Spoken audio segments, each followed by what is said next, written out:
이 메디톡스 실적도 한번 확인해 보겠습니다. 조호진 대표님 자세한 내용 전해주실까요?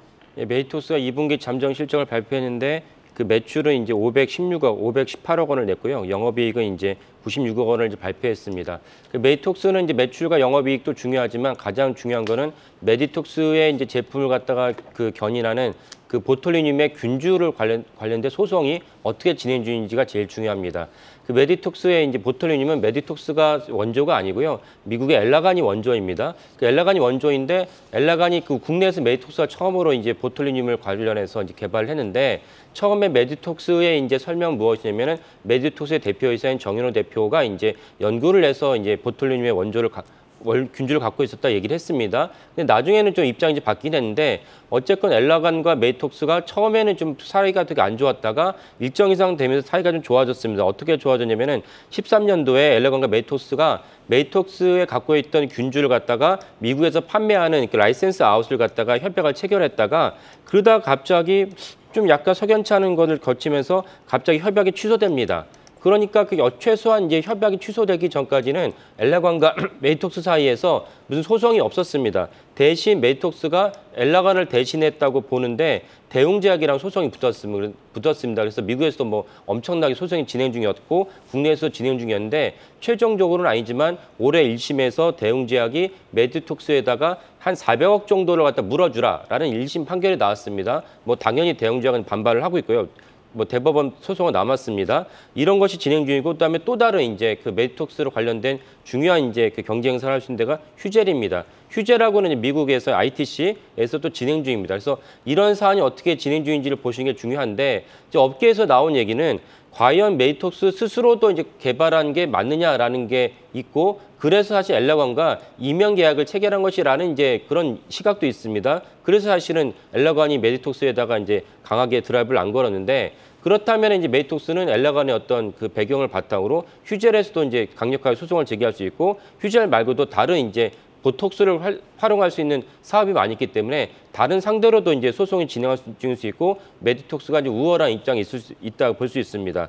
참고로 메디톡스는 국내 식약처하고도 소송 중인데요. 뭐냐면 식약처가 메디톡스 너네가 이제 우리한테 그 허가를 하지 않은 제품을 갖다가 외국에 반출했다는 걸 갖고 이제 소송 중입니다. 소송 중인데 대법원까지 갔다가 다시 메디톡스가 이제 정부 상대로 1심에 승소를 했습니다. 이런 점도 메디톡스의 중요한 요소이고 그래서 이번에 영업이익이 그 안 좋은 것도 결국 소송 비용, 판관비 때문에 영업이익이 나빠진 것이 본질은 이제 무관하다 이렇게 보시면 좋을 것 같습니다. 그래서 메디톡스의 소송이 어떻게 진행되는지 뉴스를 팔로우하시면서 꾸준히 보시면 좋을 것 같습니다.